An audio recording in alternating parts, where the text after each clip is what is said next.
And I'd like to,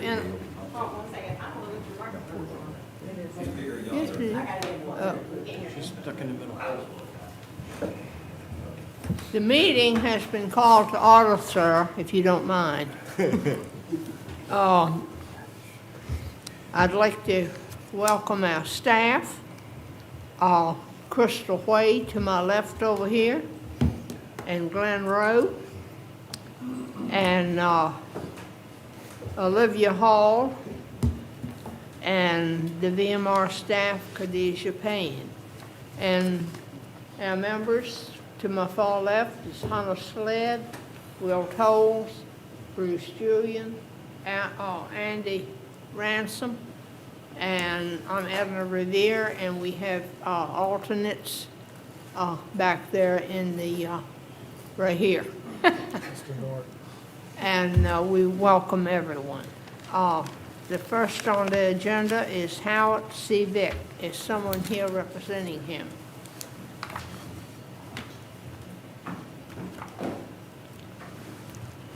Good morning. My name is Scott Woolard, address 402 Lakeview Drive, Hartfield, Virginia. I represent Mack Brothers. I'd like to read the ad, please. Howard C. Vick Jr. and Kia Brian McDermott. He's requesting permission to repair 14 feet by 44 feet section of boat ramp landward of mean low water, approximately 616 square feet, and places 61 linear feet of riprap jetty along the shoreline of Annapoison Creek, located off Virginia State Highway 643, Little Bay Road, on Clock Point Drive, tax number 35-1281, VMR number 24-1993. Go ahead. Okay, what we're proposing to do is replace what is already there and derelict concrete, take that out, replace it with new fresh concrete with rebar, and adding a rock jetty on each side of that where there's already a wooden structure that runs beside each side of the ramp. That's basically what they're doing, is just repairing that old ramp and securing the sides of it. We have photos.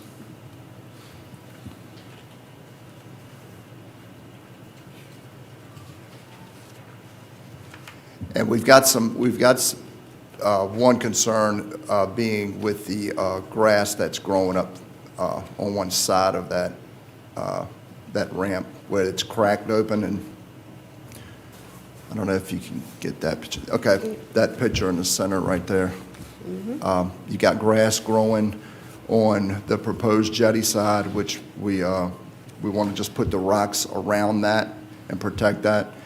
The other one, we are willing to protect that as well, and plant on the other side of the property. There's a place that we can mitigate some of that loss and move it over to the other side, or take it out.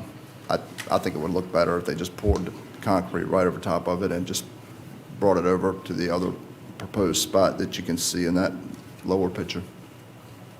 That's basically it.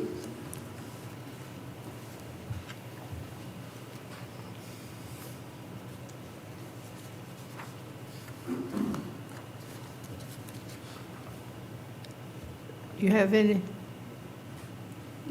I'm sorry? Have you finished speaking? I have finished. I'm sorry. Oh. Do you have any? No, I had asked Mr. McDermott for a revision, and he provided that revision, which is what was presented in your packet, and I think he's fully addressed the vegetated wetland issue that we saw on site. So I'm satisfied. You satisfied? Yes, ma'am. Khadijah, do you have any? The MRC has no comment. Anyone on the board? Nope. No further comments from the audience? Does anyone would like to speak to this? If not, I'll entertain a motion. Move this project be I'll second. approved as presented. I'll second. All in favor, please signify by raising your right hand. Okay, 5-0. All right, thank you. Thanks. Okay, thank you.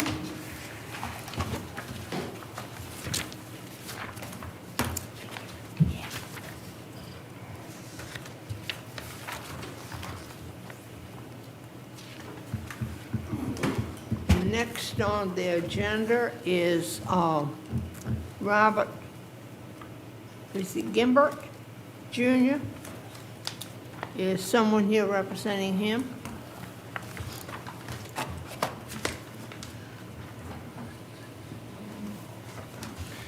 Yes, ma'am. Joseph Scott, Salterra Solutions, P.O. Box 1744, Kilmarnock, Virginia 22482. I'd like to read the ad, please. Mr. Gimbert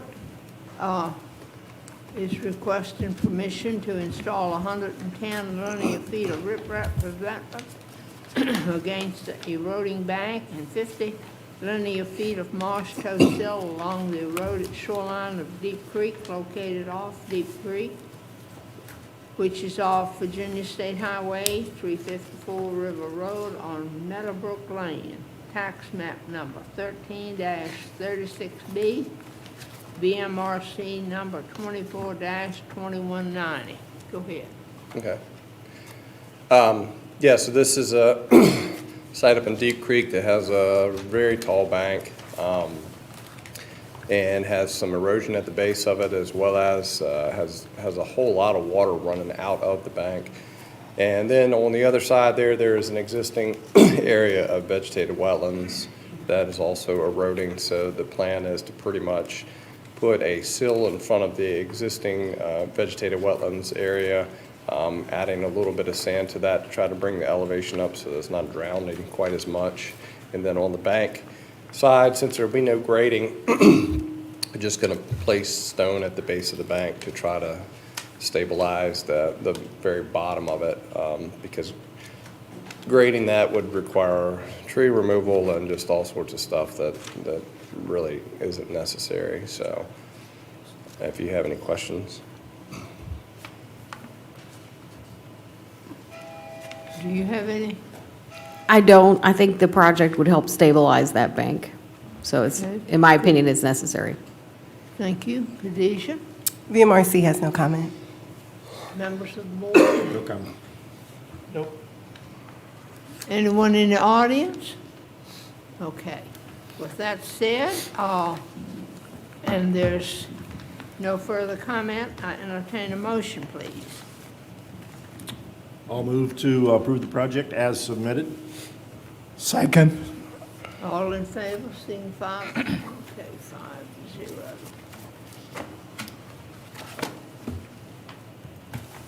Thanks. Okay, thank you.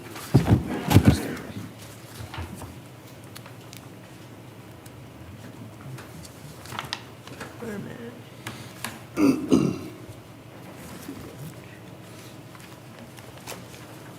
Next on the agenda is Gordon Smith.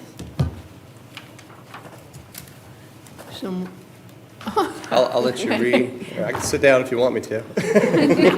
And get back up, but okay, go ahead, Joy. well, I'll let you do your right. VMRC Oh. tax map and all that stuff, and then I'll blab. Gordon Smith is planning,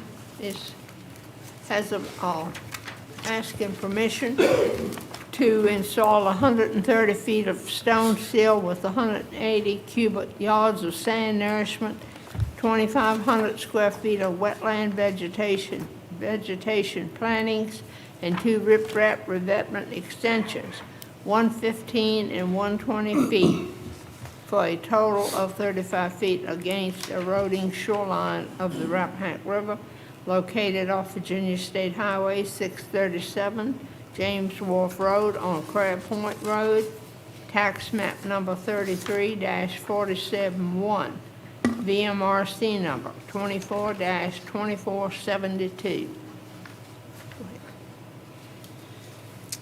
Yes, so that's mine as well, Joseph Scott. Salterra Solutions, P.O. Box 1744, Kilmarnock, Virginia 22482. This is actually an old picture right here of this spit that, well, it's not really a spit, but it's an area that goes across in front of that tidal pond, which actually feeds from the Carter's Creek side as opposed to the Rappahannock River side.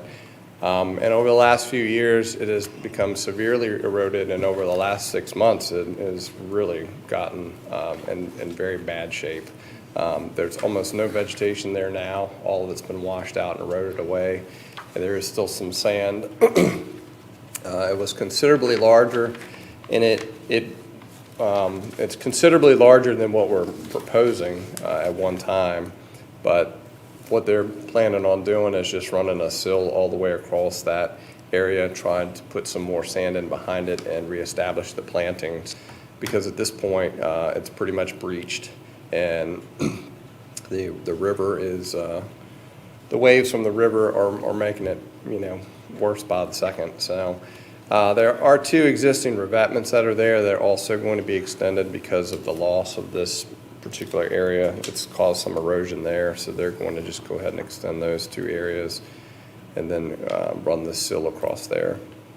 And hopefully that'll be enough to hold it in place once the vegetation gets established and the stone in front of it.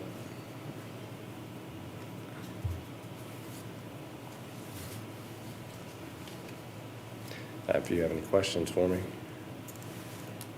Anyone? You? I guess it's not a group 2 because of the revetment piece of it, so. Are, Yep, Have I'm you- done. have you finished? Yep. Okay. Olivia? Yes, ma'am. So staff had questions on the site about the history of that area and what it looked like. And what I found was this tidal marsh inventory from 1973, and I've highlighted it and provided it for you there. So you all have a copy of that. And you can see that highlighted section. It was actually much larger at one time. And those ponds were a lot further back. And then this photo, whoops, let me go back. Is from VIM's imagery, and that was as late as 2021, but it could be as recent as 2023. They put a range on that layer. So I'm not sure what year that was taken, but since 2021, it has eroded into what you saw in the field. And my concern would be that road that is used to access that point there. If we don't permit this, then eventually that wave action is going to get into that pond and take that area out, that kind of land bridge where they access. There's only a culvert there to allow that water to go through, and it's not really intended to withstand that kind of wave action. What was Khadijah? BMRC has no comment. Anyone on the board? It appears, excuse me, it appears even that your imagery there of late, there was some woody vegetation growing on that sandy area as well, and interesting formation there that probably someday will create an island when a big storm comes.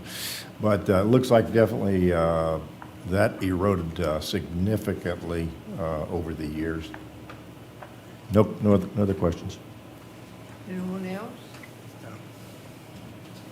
Anyone in the audience wish to speak to this? If not, I entertain a motion. I make a motion that we go along with this plan as it was shown to us. Is there a second? I'll second. It's been, the motion's made and second. All in favor, signify by raising your right hand. Okay. Thanks. Oh, excuse me, Joey, you probably are aware that your permit will be for 5 years now. No, that's good. Huh? That's good, because both of them are going to need to be Yeah, on the well, permits, so it'll run along we, with it. at the meeting, it was decided that, I think their permits is 5 years, and so I just Make wanted things a lot easier. I wanted to make sure, because, sometimes you're not here or something. Thanks. Okay. me see. The next on the list, I guess, is Michael Tempest. Am I correct? Yes, ma'am. Someone here representing him? Good morning, Craig Oh, Palabinsky with mighty Bayshore fine. Design, I didn't see. Hague, Virginia. I'm the agent representing this request. Okay. Oh, I'd like to read the ad, please.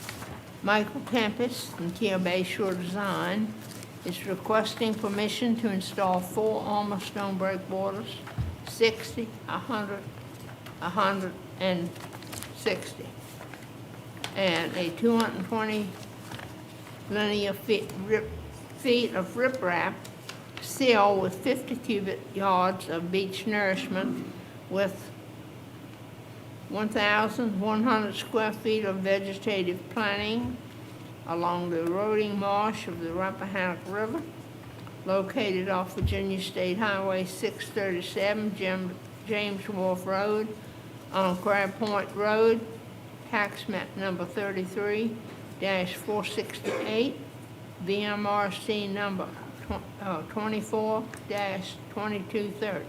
Go ahead. Okay, there's 2 parts to this project. I'm going to start on the eastern branch of Carter Creek. We're proposing a series of 4 Class 1 breakwaters to stabilize about 500 linear feet of eroding beach. Starting on the west side of that reach of shoreline, there's a terminal groin. You have sand buildup on coming in from west to the east or coming in from the mouth of Carter Creek, heading up the eastern branch.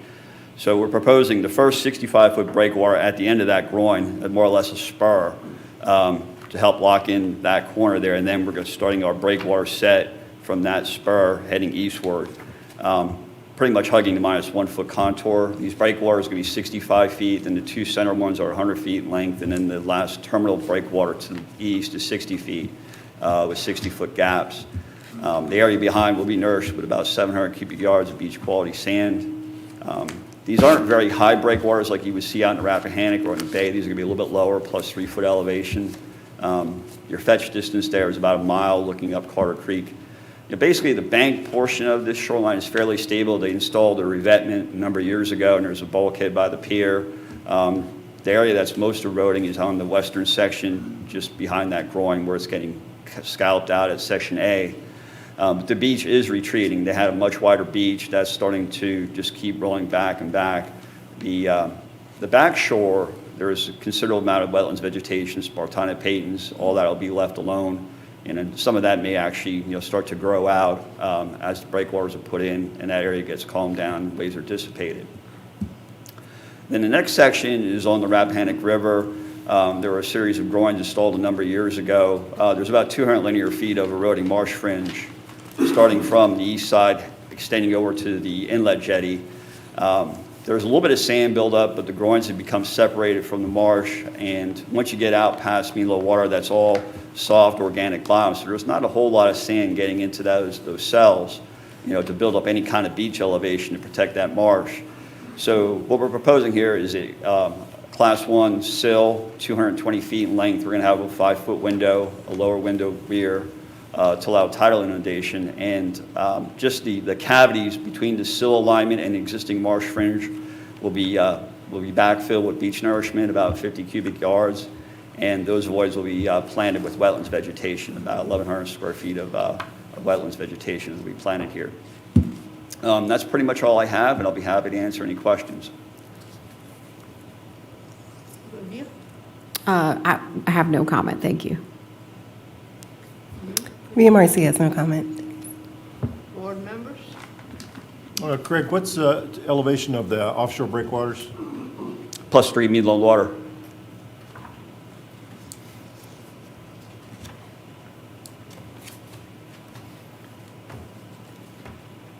Anyone else? Anyone in the audience?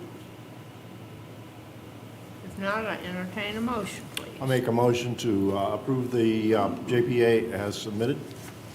I'll second. All in favor? Okay. 5 to 0. You voted, didn't you? You voted. I do. Okay. Yes. Approved. Thank you. I didn't see your hand.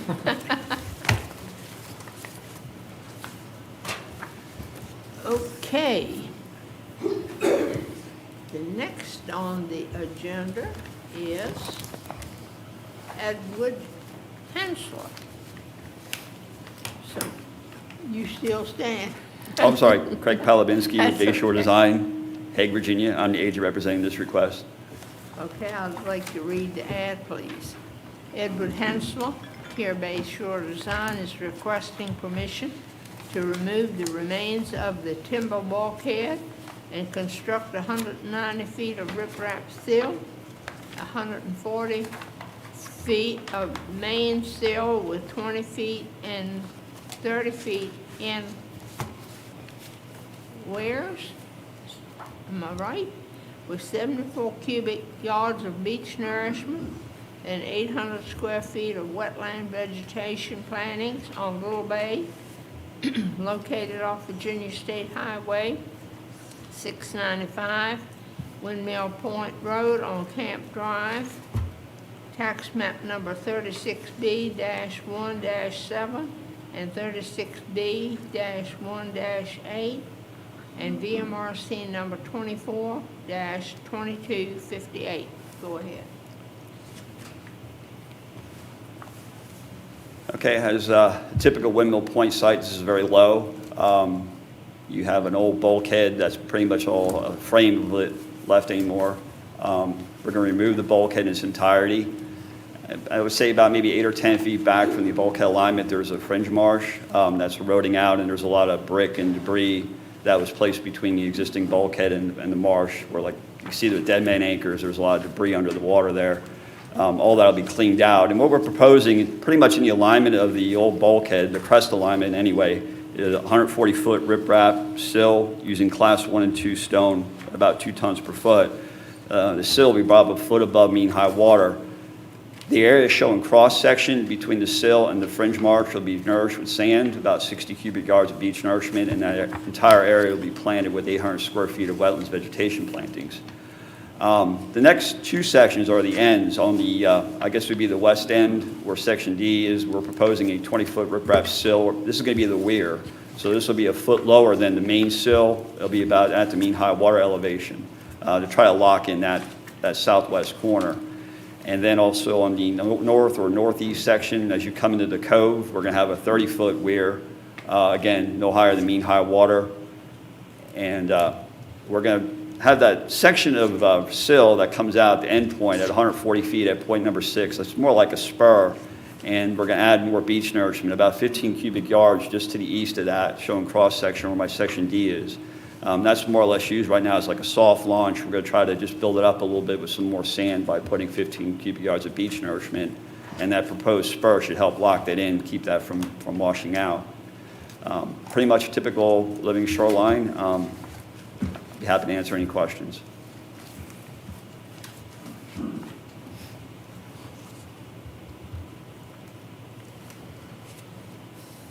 You okay, I'm finished. Olivia?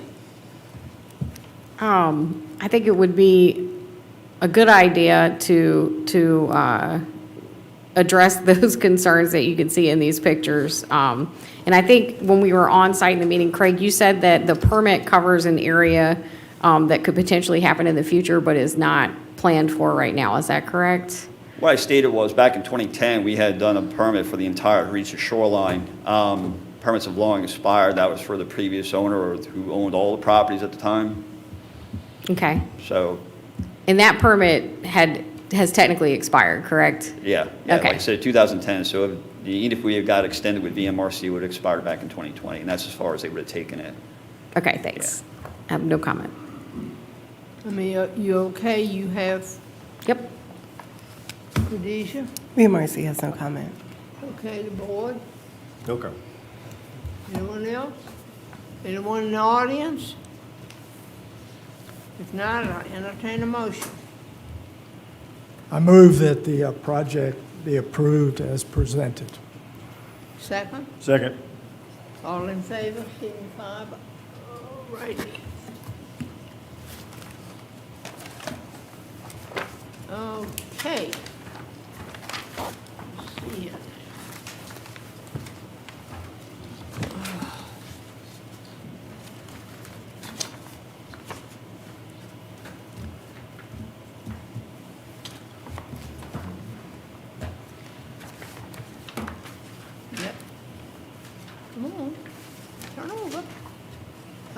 Next on the agenda is Mark and Francine, I guess, Monroe.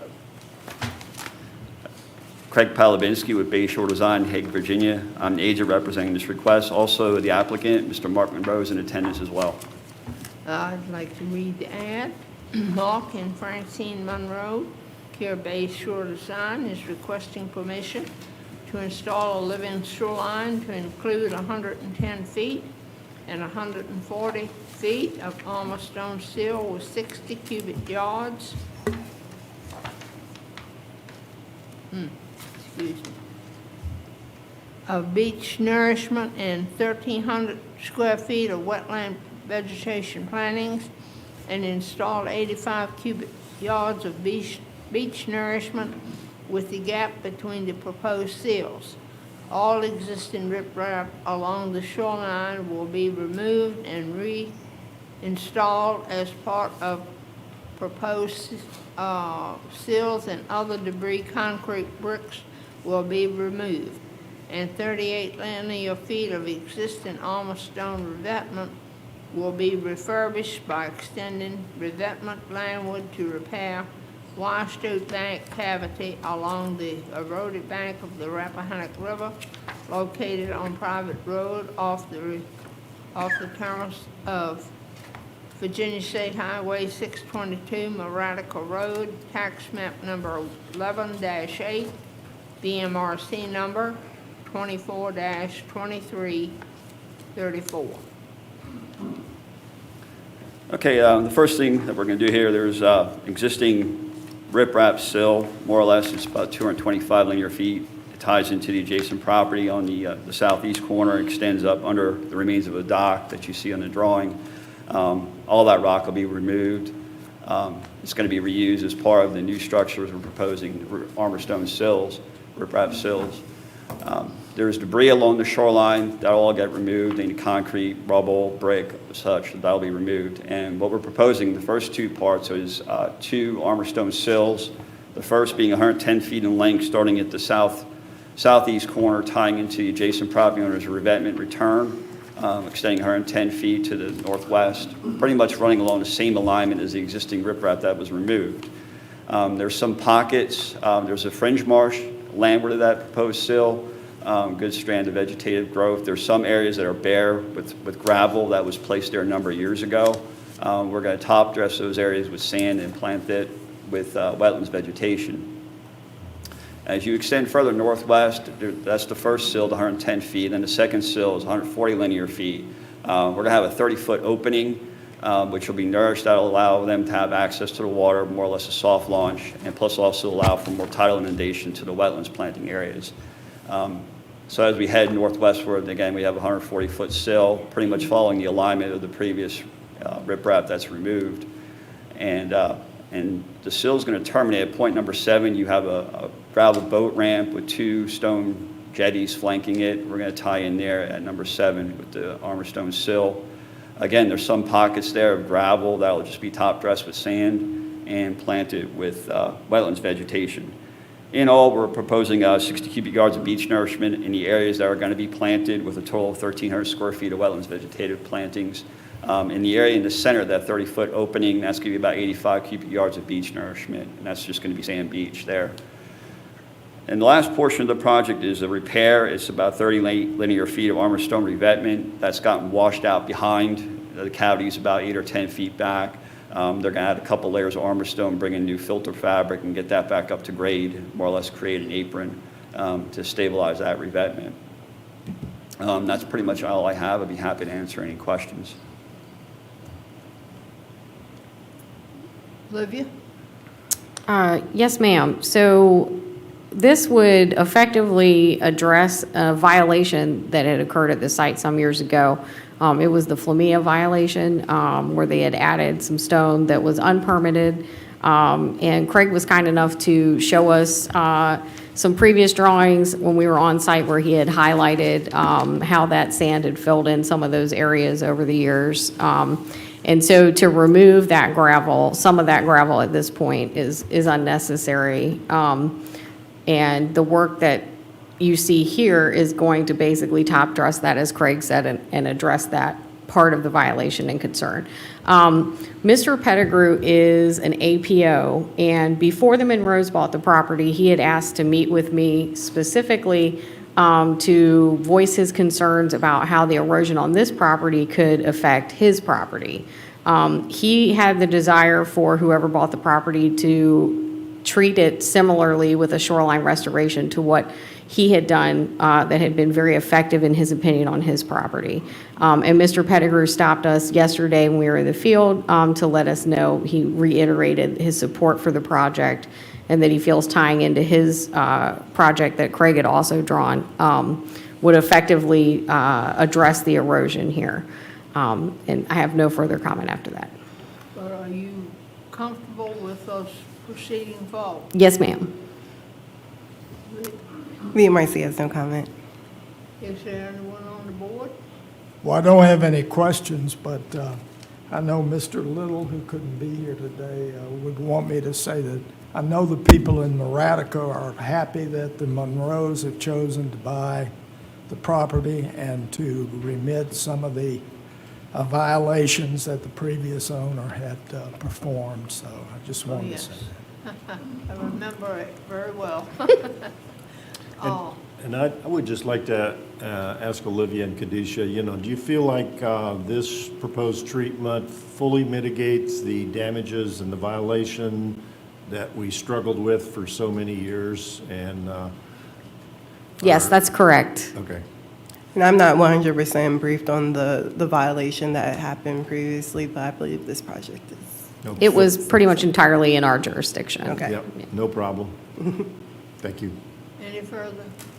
Mr. Pettigrew is here. I Um, if he wants to say anything. Anyone in the audience that would like to speak to this?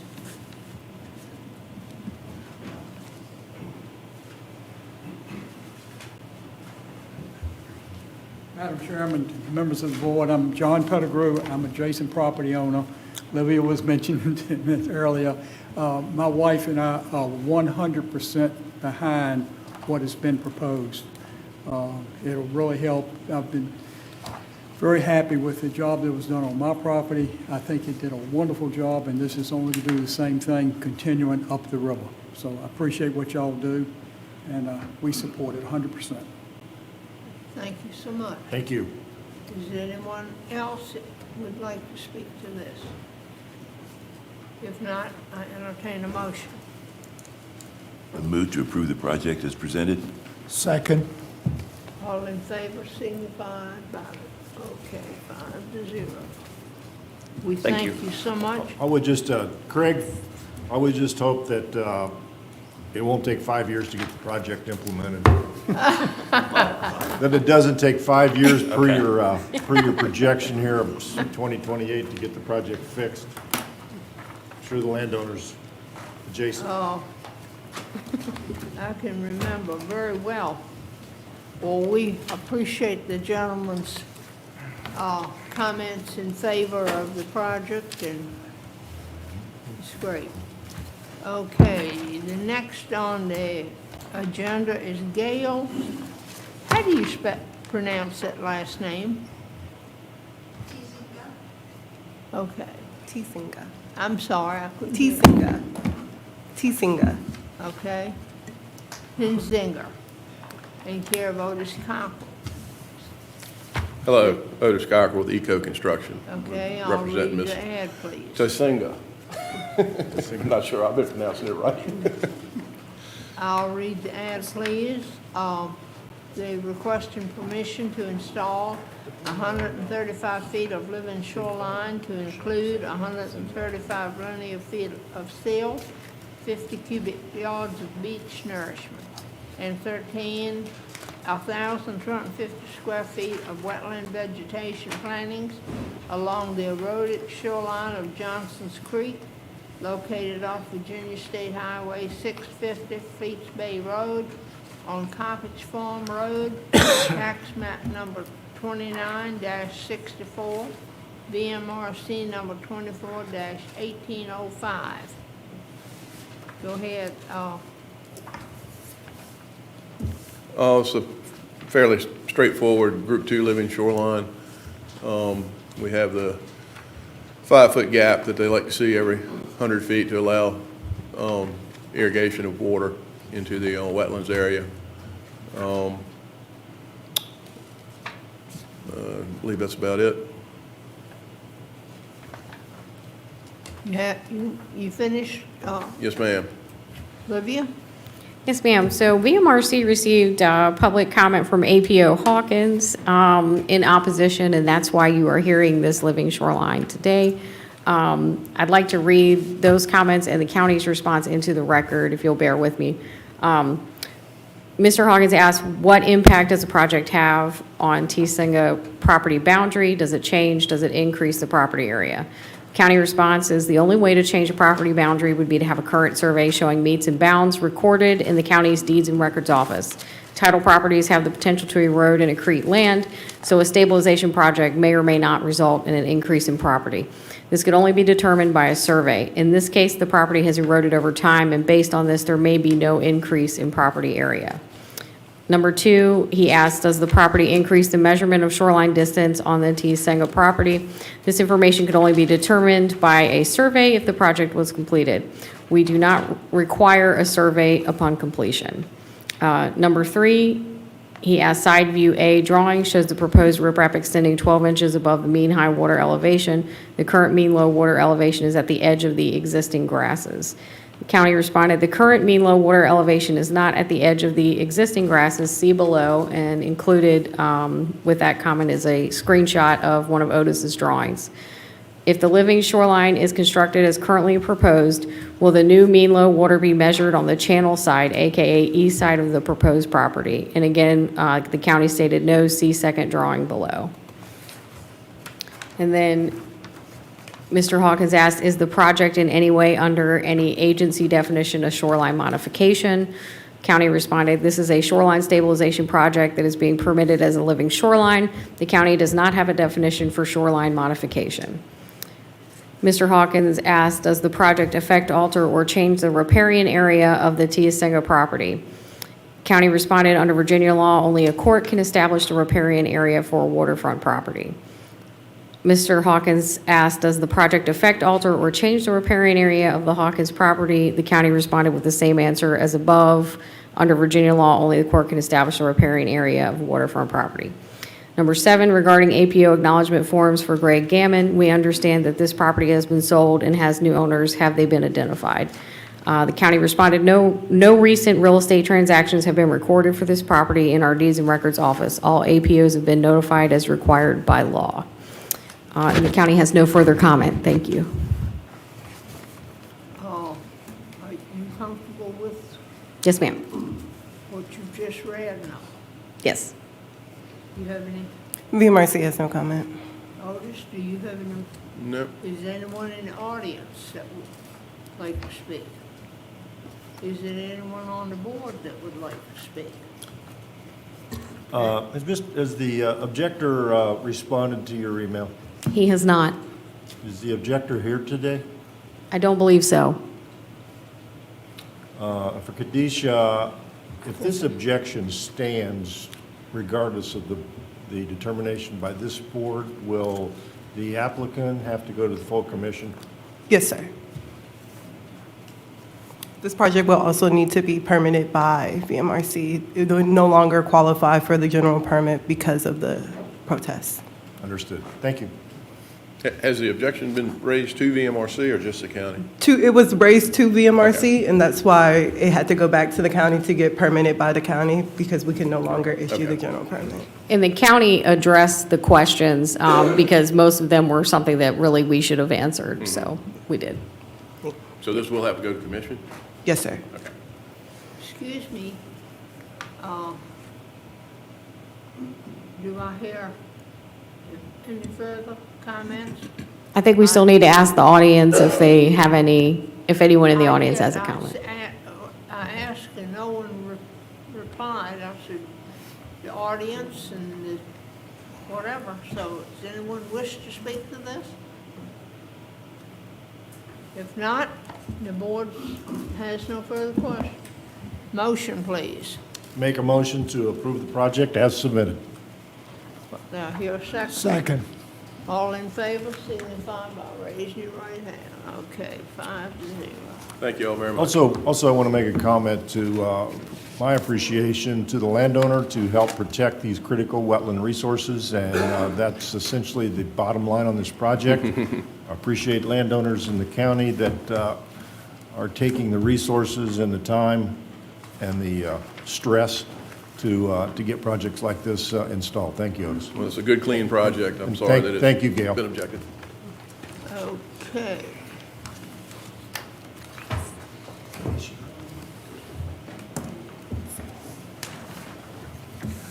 Well, now we go to other business, and I will turn that over to Olivia. Yes, ma'am. We had a notice of violation that came in for some fencing that was placed at tax map number 40C-2-1. Originally, the owner placed chain link fence across the sand and dune area. We requested they remove that and also requested that they install riparian mitigation plantings as associated with their beach project that they had put in. They have still not complied with that, and that issue has been, well, they've complied partially. They removed the chain link fence, but have not put their plantings in. So that part of the violation was referred to the county attorney to proceed with enforcement. Since that, they have added this dune fencing, which extends across the dune area and then into the Wetlands Board jurisdiction and out into the water. So I sent them a second notice of violation, and they have not complied with that either. And then at a later date, about 2 weeks ago, he cut the bottom off of the fence but left the posts. You can see that in this picture.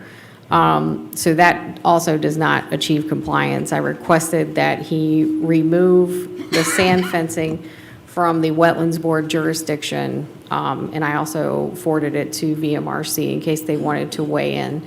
I know when it was permitted originally, Mr. Wade had claimed that it was King's Grant out into the water. The Wetlands Board still permitted his project. So this has been forwarded to the county attorney as well for enforcement, since we're already taking the other issue that has not been corrected to court. Well, in a sense of words, he was not willing to work with you. Am I correct? Correct.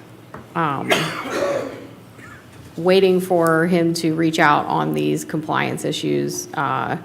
He did ask that we meet, but stated in his email that he would not be complying with the vegetative plantings because they weren't necessary, but that's not what our code says. He is not responding to your request, is that correct? On the sand fencing, he has not responded. Okay. So, at this point,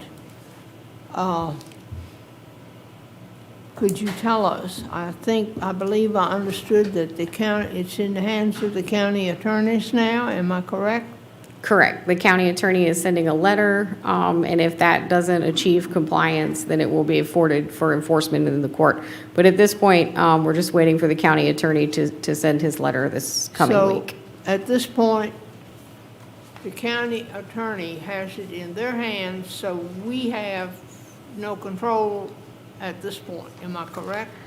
Correct. Normally, we would follow a procedure where you would ask me to pursue it similar to how you pursued the Flaminio violation, where we swear out a summons. But in this case, since it was already in the hands of the county attorney, we're going to take that route and let that play out. Okay, so we'll have to wait to hear from them as to what action is going to be taken. That's correct.